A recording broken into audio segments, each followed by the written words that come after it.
Em 1943, o mundo estava à beira do colapso. Cidades em ruínas, famílias desaparecidas, fronteiras apagadas pelo fogo. A Segunda Guerra Mundial não era apenas um conflito. Era um teste de sobrevivência para a própria civilização. Mas, em meio ao caos, algo silencioso começou a mudar o curso da história. Não foi uma batalha, não foi um discurso, foi uma invenção, considerada por muitos na época impossível. Ela não explodia, não disparava balas, não tinha canhões.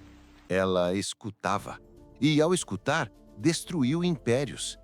Desde o início da guerra, os aliados estavam cegos. Os alemães transmitiam ordens, coordenavam submarinos, moviam divisões inteiras, tudo por meio de mensagens cifradas. A máquina responsável? A Enigma. Desenvolvida na década de 1920 como um brinquedo de criptografia comercial, foi aperfeiçoada pela Alemanha nazista, até se tornar, nas palavras de seus engenheiros, inquebrável. Cada mensagem era embaralhada por rotores que mudavam sua configuração a cada tecla pressionada. Com mais de 150 quintilhões de combinações possíveis, um número maior que as estrelas visíveis no céu noturno, decifrar Enigma à mão levaria milhares de anos.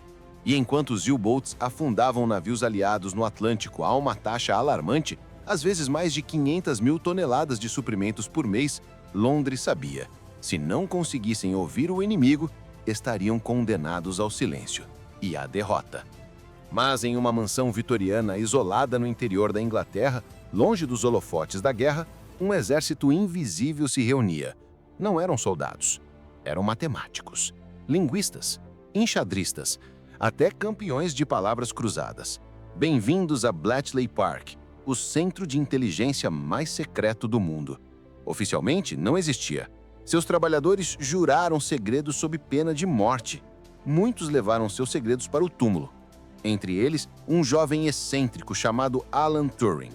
Brilhante, solitário, frequentemente incompreendido, Turing não acreditava em milagres, acreditava em lógica e em máquinas que pensam. A ideia de Turing era simples e revolucionária. Em vez de tentar todas as combinações manualmente, por que não construir uma máquina que simulasse todas as configurações da Enigma até encontrar a correta? Chamaram-na de bomba, não por causa de explosões, mas pelo som incessante de seus rotores girando dia e noite, como um coração metálico batendo contra o tempo. A bomba não era bonita. Era feita de madeira, fios de cobre, relés barulhentos e pura genialidade. Cada unidade podia testar milhares de configurações por minuto, e aos poucos começou a funcionar. Em janeiro de 1940, a primeira mensagem da Enigma foi decifrada. Em 1941, os aliados liam comunicações alemãs quase em tempo real. Mas havia um problema. A Alemanha sabia que a Enigma poderia ser vulnerável. Então, em 1942, adicionou um quarto rotor. De repente, o número de combinações multiplicou-se por 26. A bomba foi reduzida ao silêncio. O Atlântico voltou a ser um cemitério de navios. Por meses, o progresso parou. A moral caiu. E a guerra começou a escorregar das mãos dos aliados. Mas a história raramente é escrita por um único herói. Enquanto Turing lutava em Bletchley Park, do outro lado do Canal da Mancha, a resistência polonesa já havia feito algo considerado impossível. Eles haviam reconstruído uma Enigma anos antes da guerra, graças ao trabalho de matemáticos como Marian Rejewski. E em 1942, um submarino alemão foi capturado intacto, com sua Enigma, livros de códigos e, crucialmente, as configurações diárias. Estes dados foram levados a Turing. Em semanas, ele desenhou outra máquina, mais poderosa, mais rápida, chamada Colossus, a primeira máquina digital programável do mundo, feita com 1.500 válvulas termoiônicas, fitas perfuradas e um sistema de leitura ótica que lia 5.000 caracteres por segundo. Ela não apenas quebrou a Enigma naval, ela previu movimentos antes que acontecessem. Em junho de 1944, os aliados lançaram a Operação Overlord, o Dia D. Mas poucos sabem que o sucesso do desembarque em Normandia dependeu em grande parte do que Bletchley Park havia descoberto. Através das mensagens decifradas, os aliados sabiam onde as defesas alemãs estavam fracas, que Hitler acreditava que o ataque viria em Calais e não na Normandia, e que reforços levariam dias para chegar. Estima-se que o trabalho de Turing e sua equipe encurtou a guerra em 2 a 4 anos, salvando possivelmente 14 milhões de vidas, e ainda assim, ninguém soube.